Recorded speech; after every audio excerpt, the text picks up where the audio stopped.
Följande podcast innehåller språk som kan anses olämpligt för vissa lyssnare. The following podcast contains language that may not be appropriate for all listeners. You're now tuned in to San Quentin's Ear Hustle from PRX's Radiotopia. Hey, E, tell everyone how you heard about this story. You really ear hustled this one. I think it was back like in January. I was in a chow hall, and I'm waiting in line for dinner, and there was a couple of dudes behind me, and one was telling the other guy about this 115 he got. A 115 is a rule violation. Right. Except this wasn't about contraband or a fight. This was about an actual escape. So you know it got a little interesting, right? I'm hustling this one. I'm sure you are. So I did one of those, I'm not listening to what you're saying things and turn around just so I can really identify the guy. And later, I saw him on a yard, and he was in front of the area where the white guys kick it. Mm-hmm. And he's an older guy, but he was busting down, doing burpees, getting his money, right? Nice. So I waited for him to finish his set, and then I walked over to him, and I'm like, "Excuse me, sir. My name is Earlonne. Can I holler at you for a second?" And we started talking, and I told him about the podcast, and I was like, "Look, man, I was in line the other day, and it was you and another guy, and you was telling him about a 115 you had, and it was a very interesting story. Mm-hmm. And I would hope that you can come down to the studio so we can talk about it." And he was like, "No." I'm Earlonne Woods, a prisoner at San Quentin State Prison in California. I'm Nigel Poor, a visual artist who works with incarcerated men at San Quentin. And together, we're going to take you inside.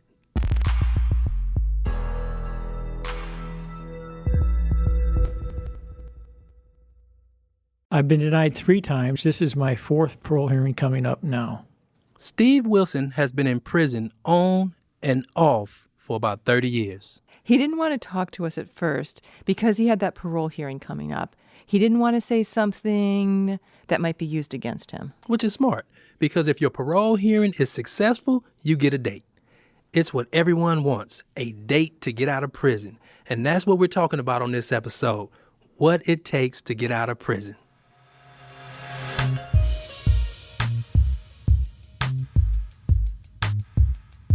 So, Earlonne, Steve Wilson didn't want to talk to us. Mm-mm. This was way back before we even did our first episode. So maybe he didn't know what we were talking about. And honestly, we didn't even know what we were doing. Maybe. I mean, I explained it to him. I'm like, "Hey, man, we'll hold this story off until after your parole hearing." And after talking to him like that, he agreed to holler at us. I thought I had a good chance at parole the last time. I had a low risk of recidivism. I had over 20 years of clean time with no write-ups. I had no violence in my history except my commitment offense in 1979. Commitment offense. That's the crime that put him in prison in the first place. In 1979, Steve Wilson murdered his father-in-law on a ranch in California. It was a complicated domestic dispute that we're not going to get into here. But basically, Steve's wife left him and he went to her father's ranch to get her back. But his father-in-law wouldn't allow him on the ranch. So long story short, Steve kidnapped his father-in-law and ended up killing him, shooting him twice, I believe. It's been almost 40 years since that murder, and Steve's now 73 years old. But it's not just his crime that's keeping him in prison. Every time I go to the board, there's always this one rule violation at 115 that I got about 30 years ago. And every time I go to the board, they bring it up. I bet they do. We're going to hear more about that rule violation. But first, here's what's waiting for Steve when he goes to the board. This is Danny Plunket, who has been incarcerated for 27 years for murder and robbery. You have to go in there. You have to be accountable for your actions prior to the commitment offense, and after the commitment offense. And you sit down in front of the commissioner, deputy commissioner, who hold your life in their hands. Danny just went to the board, so the memory is fresh. You go to your first parole hearing here at San Quentin. You go in the same direction that you would go to a visit. You've gone that way many times, but this is a whole new experience. Emotions, nerves are just raw. And you've got your packet under your arm, all your stuff, support letters, parole plans, relapse prevention plan, maybe a couple book reports, an essay that you've written. And as you're headed to where the visiting is, you make a left. And you have to stand there and wait for an officer to come get you. He takes you through a gate. You go up a short flight of stairs, and there's a holding cell. There's a wooden bench, and you sit on that bench. I can honestly remember sitting in the holding cell, waiting for them to call me to go to the board. Phil Melendez was on a recent episode about unwritten rules of race. He's been incarcerated for 20 years for a double murder. He also just went to the board. And, they call you, they say, "Hey, Mr. Melendez, they're ready for you." And I remember my heart sinking, the butterflies times a million. I felt like there was maybe 1 billion butterflies in my stomach.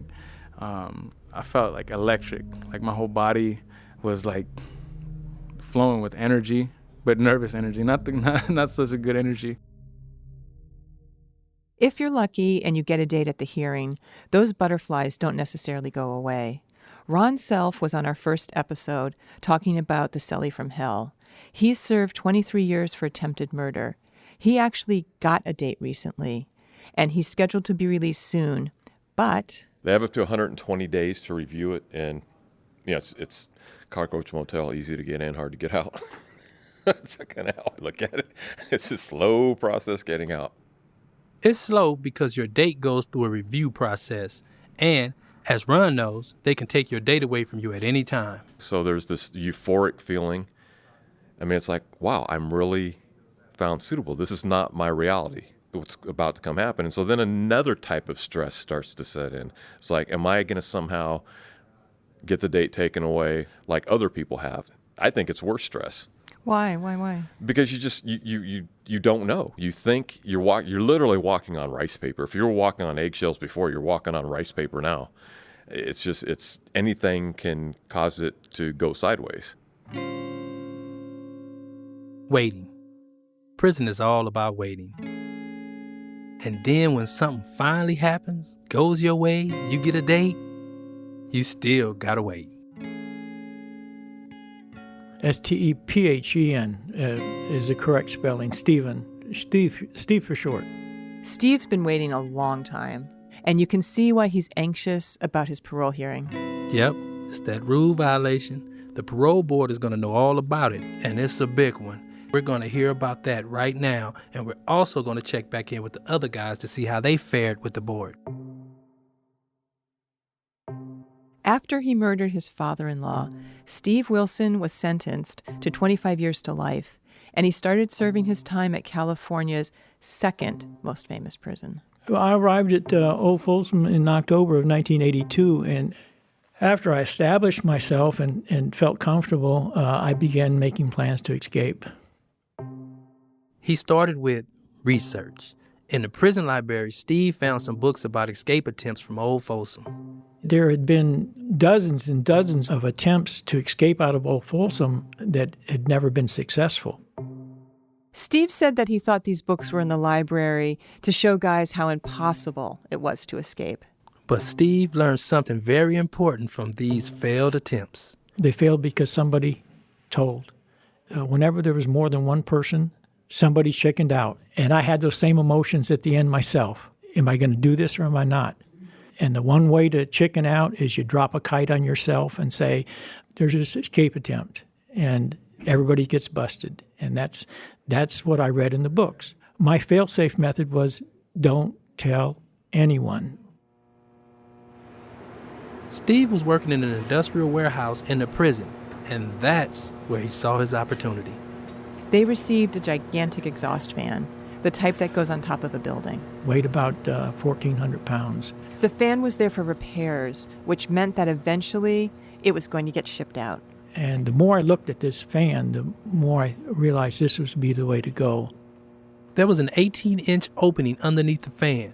With practice, Steve found that he could squeeze inside it and not be seen. From that point on, I just focused on getting enough money hidden away and waiting my opportunity. Over this period of time, I had accumulated $2,000. My dad would visit me. He had $100 bills rolled up inside of balloons, so tight they're about the size of pills. My dad would just drop them out of his hand into the soda can, and I would drink them, swallow them, wait until the next day and fish them. Ugh. Yep. But now he had money and a plan. Then one day, his boss told him that the fan was getting ready to ship. So when no one was looking, Steve crawled inside. I can remember very distinctly August 2nd, 1984. It was already hot. And I'm in this fan. I'm set down in the middle of the floor, and there's 2 or 3 officers and free staff walking around. And one of them, my boss, comes over, and he's standing next to the fan, and he tells the guys, he says, "Okay, load the fan now." And so my heart's, beating so loud, I'm thinking that they've got to hear it because this is a scary situation. And I'm sweating profusely, drops of sweat are falling off my head and hitting the cardboard. And to me, it sounds like somebody's thump, thump, thump. And so I'm thinking, I'm sure they can hear that out there. But they didn't hear him, and the fan was loaded into the trailer of the truck. The truck left the prison, and Steve was out. But this was just the beginning of his escape. Yeah, we interviewed him for about 2 hours, and he remembers everything that happened that day, like when he realized he was locked inside the trailer. This is where I made my mistake in my planning. It took him a while to find a way out. I'm sitting there, and there's these little pin pricks of light coming down from the roof in the trailer, and little dust motes floating around. And I'm thinking, where in the world is that coming from? And I look up at the ceiling, and there's all this duct tape. He pulled the duct tape down and popped out. Then he hitched a ride, and the trucker who gave him a ride was pulled over by the highway patrol because he had skipped a way station. But Steve kept his cool, and he made it to San Jose, where he bought food and clothing. I would imagine it was to be about 12 o'clock by now, and I was starting to feel paranoia and thinking that every little airplane that flew over, every car was looking for me. And so I found a big clump of bushes, and I curled up in the bushes and took a little nap. He got up into the mountains, and it took him weeks, but he walked, and I mean he walked almost 500 miles all the way to the town of Ramona, just north of San Diego. Steve's originally from Florida, but he lived in the San Diego area when he was in the service. He hadn't told anyone in the prison about his plans, but he had told his mom and dad. They came and visited me, and they said they hadn't been notified that I had escaped, other than the fact that, I told them I was going to. So Mom gave me some more money. We said our goodbyes. I said, I don't know when the next time I'll see you. They left. I'm kind of afraid to be moving around because this is, considered my hometown, and obviously the cops should have been notified. Steve bought a car, and he started driving. He made it to El Paso on the first day and then kept going. When I got to Austin, I saw builder's cranes for high-rise construction. And when I saw those, I knew that I'd get a job, and I knew I wasn't going to go any further. Steve Wilson became one of few men to successfully escape from Old Folsom State Prison. He was out of prison, but he wasn't really free. The authorities were after him, and he knew they weren't going to stop looking for him, ever. Yeah, and he wouldn't be able to see his mom and dad again. He couldn't hang out with old friends, and he was definitely going to have to assume other names along the way. And he'd always be looking over his shoulder.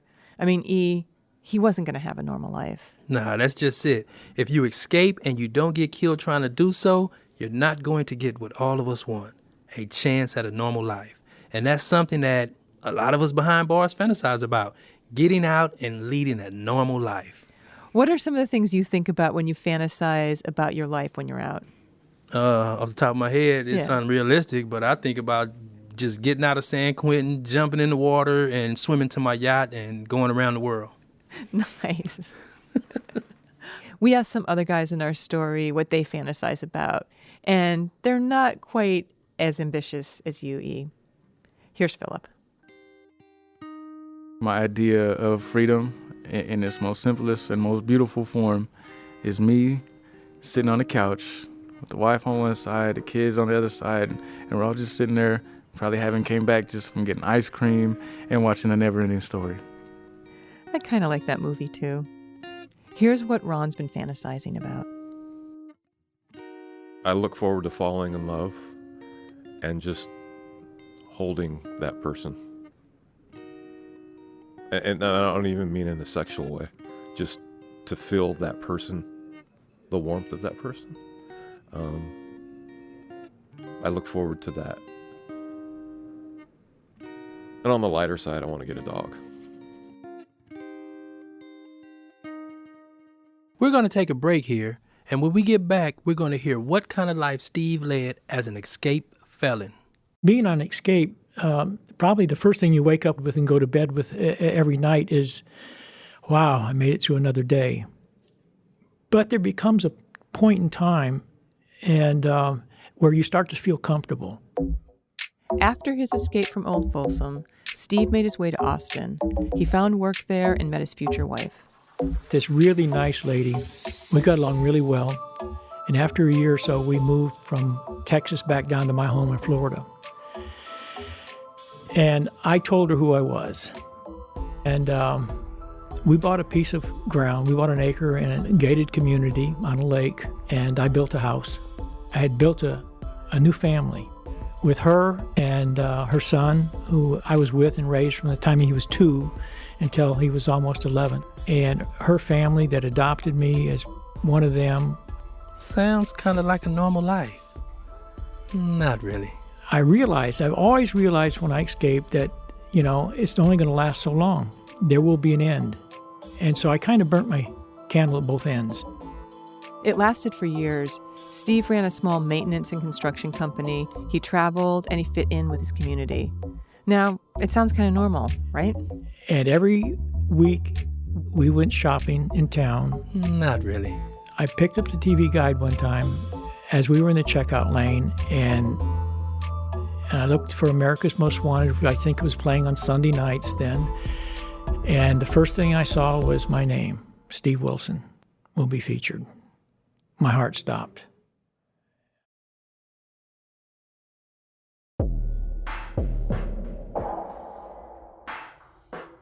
So TV Guide and America's Most Wanted tipped off the fugitive Steve Wilson. Steve immediately went on the run again. He moved to Australia, then to England, where he convinced his wife to join him. I've got my British citizenship, I've got my Australian citizenship, and I figured out how to bring you over here and make you a citizen too. And she says, okay. I said, the next thing I need you to do is to empty out my account, which she had her name on. And I said, bring me my money. I said, just make sure you don't take more than $10,000 at a time. Take less.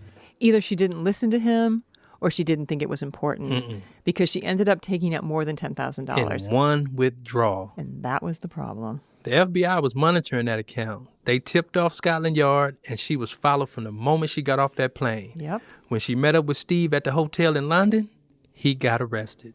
Immediately. Well, I escaped on August 2nd, 1984. 8 years later, in 1992, I was returned to New Folsom and put in the hole.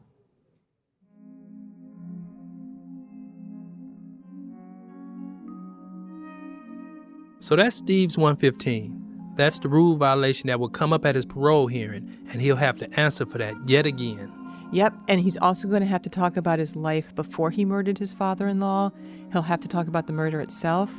And he'll also have to talk about what he's been doing since he's been back in prison after his escape. Yeah, guys have to explain what sort of work they've been doing to understand themselves, to change. There's a whole bunch of vocabulary for this inside of prison. Yeah, you guys talk about like insight and accountability all the time. And some guys really do take it on, but some guys don't. Mm-hmm. And the board is going to be listening and looking hard to determine what's really going on inside. What do I think my chances are at parole? I think that I've prepared myself. I've done some deep study and research into myself, and I understand what it was and the way my belief system was that allowed me to take such a drastic step. I do courses over and over again. I do AA, NA and been doing it for over 10 years,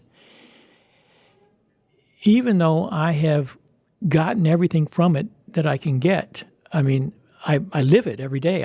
I ask myself every day a question. I question myself, and I say, you know, have I addressed my defects? Am I trying to control anybody? Am I trying to take advantage? And then I also ask myself, have I done anything positive today?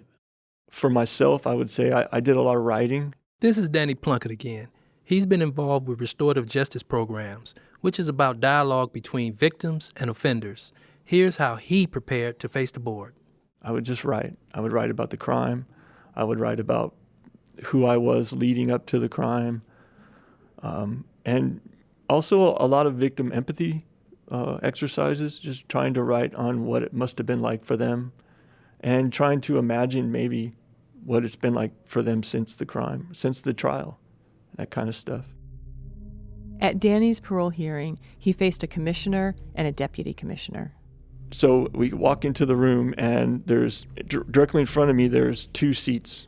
The farthest one my lawyer is sitting in, and then the one that I'm going to sit in. And there's two tables and on the left, and that's where the commissioner and the deputy commissioner. And then the back of the room is just a line of people, and I can't look. I can't look at them. That row of people behind Danny, they're called VNOCs, victims next of kin, and Danny was not allowed to look at them. He couldn't acknowledge their presence in any way. Danny can't address anyone except the commissioners. At Danny's hearing, the victims' representatives got a chance to speak. And I got to hear a little of the young man that I murdered's life before. And then I got to hear from the victims, two victims who were at the crime, and hear their experiences. And I got it. I got it all. I got to hear the family's history, you know, hear my victim's life growing up in great detail. And, you know, that's really restorative justice, except for the fact that I couldn't look at them. They had family pictures. I couldn't look. And it was really tough not to look. But I got to hear the pain and the heartache and the loss, you know. The empty stocking at Christmas, the empty chair at Thanksgiving. It was a very powerful experience, and I'm very grateful for that.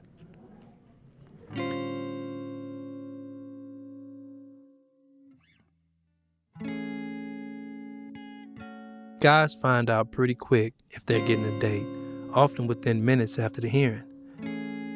Danny did not get a date.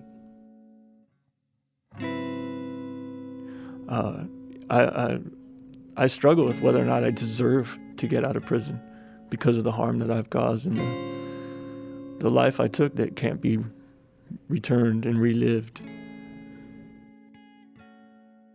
I want out. There's a lot of things I want to do, you know. But on the other hand, I have a pretty good life in here. At San Quentin, I've been able to find me for the first time in my life, somebody that I'm proud of. I have a rich, rewarding life with so many programs and relationships, you know, with people, and even some people locally who, you know, I've met since I've been here that come to visit.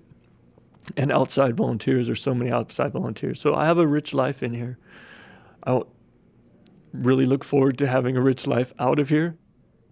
Danny will have another chance before the board in 3 years. Here's what happened at Phillip's hearing. And just a reminder, Phillip has been in prison for 20 years for a double murder he committed when he was 19 years old. One of the things that they said, you know, Mr. Melendez, well, they said that, you know, there's no getting around the crime. It's a horrendous crime, and it is. And I agreed wholeheartedly when he said that, and I agree with it now to this day. But when they talked about suitability factors, you know, they said that you have done a lot of work. You've done a lot of work on yourself. You have insight. And one of the things that I did well, they said, was you didn't minimize anything. which means that like when it came to every part of my negative behavior, I owned it and was able to trace it back to my childhood, and that's the insight too. Philip's hearing lasted about 3.5 hours.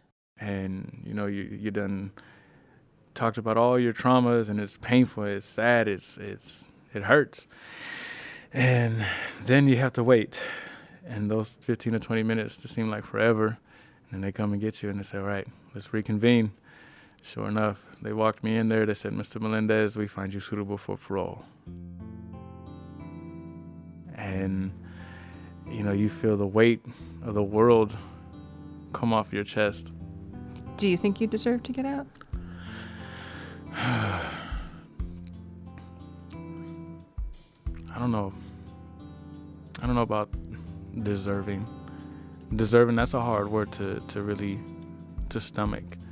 Just based on my accountability, just based on my understanding of my victims' impact, or the impact I had on my victims' lives.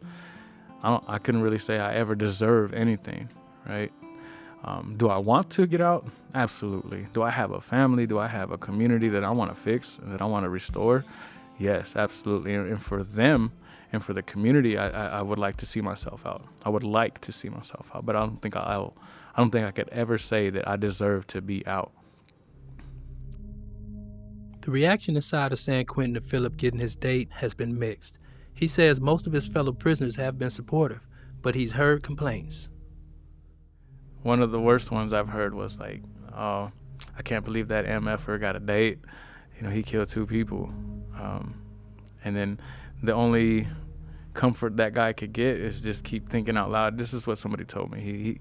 He kept thinking about it. It's like, well, at least the governor will take his date. But that didn't happen. In September, Phil Melendez got out of prison and he's living in Northern California. Maybe he's already had a chance to watch The Never-Ending Story on the couch with his wife and kids. Yeah, I'm gonna have to catch that movie on my yacht. I used to tell myself, I can't wait to get away from these frickin' turds. Ron Self is still waiting for his date to arrive. And now it's looking like that's going to happen. I'm finding myself realizing I'm going to miss a lot of these people, especially the veterans. Before he came to prison for attempted murder, Ron was in the military. I feel like I'm a little emotional. I feel like I'm leaving them behind. And I don't like that. That bothers me. And it surprises me because I didn't think that would bother me. Here's the latest on Ron. After he got his date, he had to wait months to see if it would pass review. Just last Friday, he was called to go see his counselor. I almost threw up. I could feel it in my throat. It was just like, holy shit. But I get there and the counselor comes running out. And he's like, yeah, the governor reviewed your case today and he took no action. I'm like, cool. So when am I getting out? Like, I don't know. He says, I don't know. But you got to sign these papers. On October 19, 2017, after 23 years in prison, Ron Self walked free. But I think he's coming back to prison, though. What? You think he's coming back here for sure? I do. Well, you actually are right, because he founded a program, Veterans Healing Veterans, and he's going to be visiting veterans in prisons across the state. Okay, how you doing today? I'm a little tired, but I'm healthy. Back to Steve Wilson and his board hearing. We interviewed him before the hearing and after. It didn't go well for him. My feelings on that, I was hurt. I really expected to get a date. He was philosophical about it, though. It seems that the older that I get, the more I'm kind of living in my memories. I can go any place I want. I can do anything I want. I can relive all my experiences as long as I don't lose my memory. And that is a freedom. They can lock the body up until it dies, but they can't lock the mind up.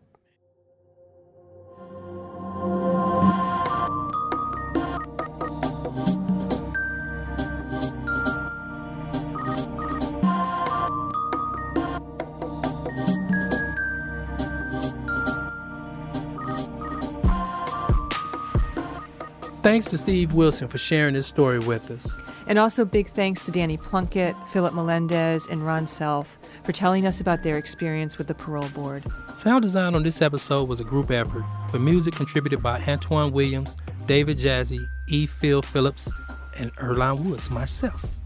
Pat Mesiti-Miller is our outside production advisor. Our story editor is Curtis Fox, and our executive producer for Radiotopia is Julie Shapiro. We also want to thank Warden Ron Davis and Larry Schneider, who runs the media lab we work in. And as you know, every episode has to be approved by this guy here. I am Lieutenant Sam Robinson, the Public Information Officer at San Quentin State Prison, and I approve this story, the final episode of Season 1. I'm really looking forward to hearing, well, maybe I am. I'm not really sure because there's been a lot of work this season. But given that we move forward with Season 2, I'm really looking forward to see what new stories develop out of Ear Hustle. It feels so weird to not say next time on Ear Hustle. I'm not ready for this. Me either. But don't get too down, Nige, because we got plans to drop a few surprises in the feed leading up to next season. And we've heard from so many listeners about the original music we use in our episodes, and we're going to dig into that and share some of those songs in full. And maybe we might do a Q&A episode or something. Right. You know, we've been getting so many kites. I've got so many to go through. And I want to give a shout out to Jefferson County Public Schools and the more traditional schools specifically, because they have a teacher there that did a project with her class, and we got like 62 kites in one day. So keep those kites coming and let us know what you want to hear. Okay, I know we can't get specific about what we're working on for next season, but what's one story you want to do? Ministering on death row. Ooh, that's a heavy one. Yeah, that's a deep one. Do you think we're going to get on death row this year? That's the big question, is if we're going to get up there. What about you, Nige? For sure, I want to do a story about L7s, nerds, and fantasy games inside. Let's just say we got a shitload of work to do over the break, so please stay tuned. Nige will be posting on Instagram, Twitter, and Facebook, and you might find her out there talking about Ear Hustle. Over the break, I'll continue updating the website, earhustlesq.com. Check out the gallery for new images. And also, we get so many questions about writing to Guys Inside. Please go to the FAQ section on the website to find out how to do that. People love mail, and not just the guys at San Quentin. Thanks to everyone who's listened over the season and supported us in so many ways. You know what I always say to Lieutenant Robinson when I talk about Ear Hustle? No, what? The reality of Ear Hustle is bigger than the dream we had when we started. Damn. Yeah. That's deep. It is. And we've been supported by so many people. Yeah, we had over 5 million downloads this season. It's amazing. It's really amazing. She got all emotional and shit. Okay. That's what's up. Okay. Can't be seen crying in prison, woman. Absolutely not. So, again, thanks to everyone who cared enough to listen. I'm Nigel Poor. And thanks to the entire San Quentin community. I'm Earlonne Woods. Thanks for listening.